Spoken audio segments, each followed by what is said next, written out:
저 인간만 내 인생에서 사라지면 나는 정말 행복할까? 이혼만 하면 원하는 대로 다 하고 살 수 있을 거야. 혹시 이런 생각 하고 계신가요? 이게 제가 다 했던 생각입니다. 그런데 제가 이렇게까지만 생각하고 이혼을 했다면 이혼하고 제 인생은 골로 갔을 거예요. 제 얘기를 좀 드리자면 정신병에 안 걸린 게, 그리고 이혼한다고 죽지 않아요, 여러분. 사건은 그 결과가 아니에요. 제가 이혼 후에 살아남을 수 있는 이유는 여러분, 이혼만 하면 행복해질 거라고 생각하시나요? 지금이 너무 괴로우니까 벗어나기만 해도 좋을 거야. 실제로 그렇게 생각이 되죠. 저도 그랬었거든요. 근데 놀랍게도 이혼 후에 더 불행한 사람들도 있습니다. 오히려 결혼 생활 때보다 더 깊은 절망에 빠지기도 하는데요. 왜 어떤 사람은 이혼 후에 무너지고 어떤 사람은 오히려 더 단단해지고 행복해지는지 한번 이야기해 보겠습니다. 결론부터 말씀드리면 이혼이란 사건이 삶을 결정하는 게 아니라서 그렇습니다. 무슨 소리예요? 이혼하면 인생이 완전히 달라지는데? 맞습니다. 사건으로는 인생에서 어쩌면 가장 큰 변화 중 하나일 거예요. 그런데 사건과 인생은 다릅니다, 여러분. 예를 들어 회사가 망했지만 오히려 그 계기로 창업을 해서 엄청난 부를 이룬 셀트리온 서정진 회장도 있고요. 19살에 180억 원 복권에 당첨됐지만 방탕한 생활로 이혼하고 마약으로 인한 범죄를 저질러서 감옥에 30회를 가서 근근히 살고 있는 마이클이라는 인물도 있습니다. 어떤 사람은 어떤 걸로 인생이 끝나고 어떤 사람은 거기서 인생이 시작이 됩니다. 우리가 사건이 인생을 결정했다면 결과는 모두 같아야 되지 않을까요?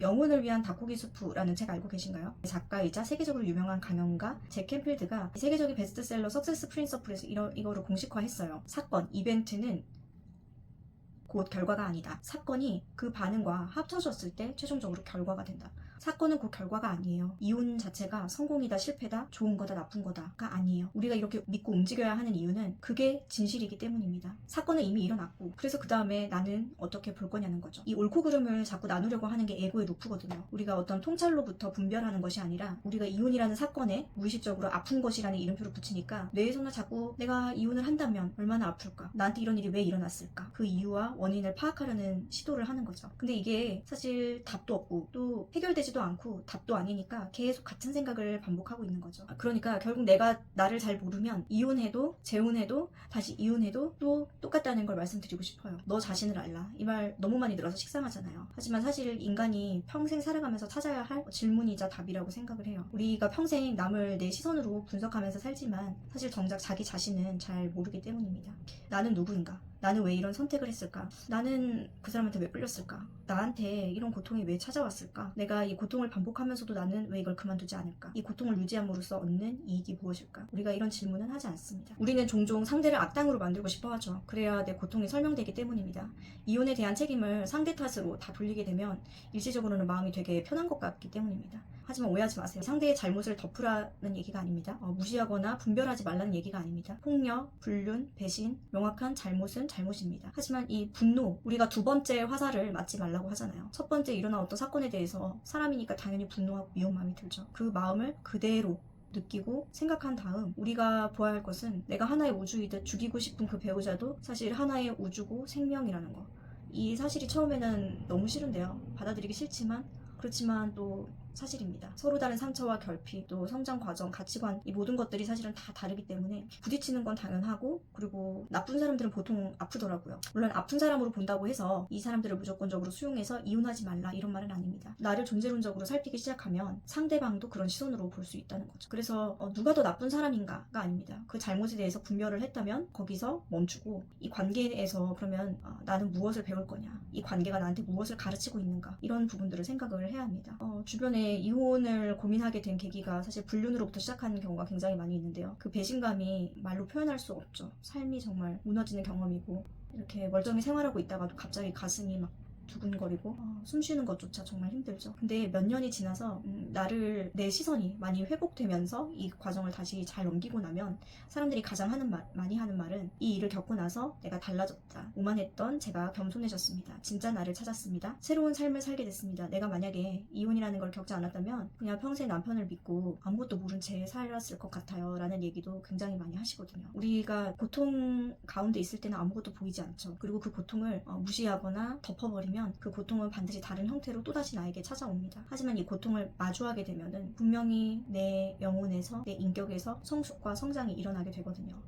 죽음의 수용소에서 라는 책 많이 알고 계시죠? 여기 빅터 프랭클 박사가 나치 강제 수용소에서 가족을 잃었습니다. 어떻게 보면 인간이 경험할 수 있는 정말 최악의 고통을 경험했다고 할 수 있는데요. 그런데도 그가 이런 말을 했어요. 인간에게서 모든 것을 빼앗을 수는 있어도 자신의 태도를 선택할 자유만은 빼앗을 수 없다. 우리가 저 인간만 없으면 행복할 거예요. 이렇게 말하잖아요. 정말 그럴까요? 그 사람은 사라질 수 있지만 내 안에 있는 분노, 상처, 두려움, 의존성 이런 것들도 함께 사라질까요? 아닙니다. 내 몸에, 내 신경계에, 내 영혼에 다 발자국을 남깁니다. 그러니까 우리가 이혼 후에도 좋은 일, 나쁜 일 반복하면서 삶은 똑같이 흘러가요. 내가 바뀌지 않았다면 상대가 바뀌었을 뿐이고 상황만 바뀌었을 뿐이지 진짜 문제는 해결되지 않고 계속해서 반복됩니다. 내가 평생 피해자로 남을 것이냐 아니면 이 상처를 딛고 지금과는 또 다른 더 성장한 내 모습으로 갈 것이냐 이거는 누구도 대신 결정을 해줄 수가 없어요. 오직 내가 나만 결정할 수 있습니다. 내 몸의 근육을 키우는데 타인의 도움을 받을 수는 없다. 저는 정말 맞는 말이라고 생각하거든요. 삶에서 의미 없이 일어나는 일은 없습니다. 고통도 눈물도 상처도 다 이유가 있죠. 물론 우리가 그 이유를 당장 알 수 없습니다. 삶이라는 게 결국은 지나고 나서 그 해석을 통해서 보이더라고요. 고통이 있을 때는 이게 영원할 것 같고 또 끝이 보이지 않죠. 그리고 이런 일이 왜 나한테 생겨났는지 억울한 마음이 가득하고요. 하지만 이제 나를 알아가면서 그 시간을 잘 견디다 보면은 보입니다. 그 일이 왜 그런 일이 내 인생에 왔는지, 왜 내가 그 사람을 만났는지, 왜 나는 거기서 그런 선택을 했는지, 왜 그런 상처가 필요했는지 이 의미를 발견하는 순간 고통이 상처가 아니라 배움이 됩니다. 너는 혹시 뭐 고통 없이 굉장히 편안하게 이혼을 해서 그런 소리 하는 거 아니냐 뭐 이러실 수도 있을 것 같아요. 제 얘기를 좀 드리자면 저는 정말 살고 싶어서 이혼을 했어요. 그냥 저는 예전에 제가 죽어버렸던 것 같아요. 정말 그러다가 다시 살아났거든요. 제가 이제 이혼 소식을 알리면서 주변에 제 지인들한테 이 결혼생활 얘기를 그동안 하지 않았다가 이렇게 꺼내놨는데 정말 맷집이 세다. 정신병에 안 걸린 게 또는 들으면서 소리 없이 눈물만 뚝뚝 흘리시는 분들도 되게 많았어요. 근데 저는 지금 이제 배우자를 미워하지 않거든요. 원망도 없어요.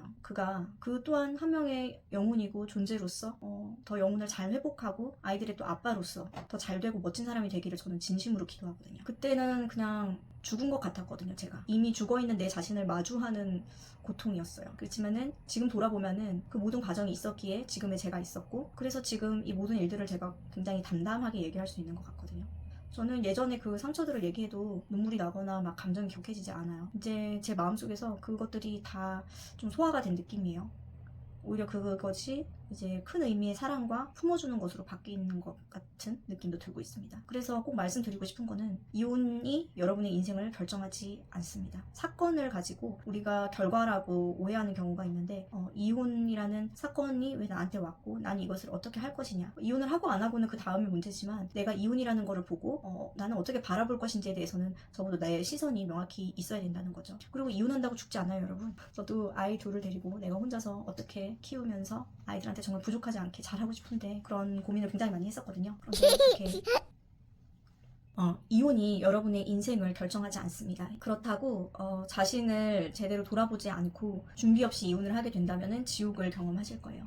그러니까 여러분 이혼을 너무 두려워하지도 말고 이혼에 너무 희망을 걸지도 마십시오. 대신 그 모든 에너지를 자신을 향해서 다시 힘을 응축해주세요. 자신을 향해서 바라보세요. 방치해뒀던 나 자신을 안아주고 이해하려는 노력을 해주세요. 그리고 그 과정을 통해서 진짜 나를 만나십시오. 어쩌면 지금 겪고 있는 이 고통이 당신이 진짜 자신으로 태어나기 위한 시작일지도 모릅니다. 내가 진짜 나답게 살기 위한 시작일지도 몰라요. 오늘 영상이 도움되셨다면 좋아요와 구독 눌러주세요. 댓글로 여러분의 이야기를 나눠주세요. 여러분의 경험이 누군가에게는 다시 살아갈 용기가 될 수 있습니다.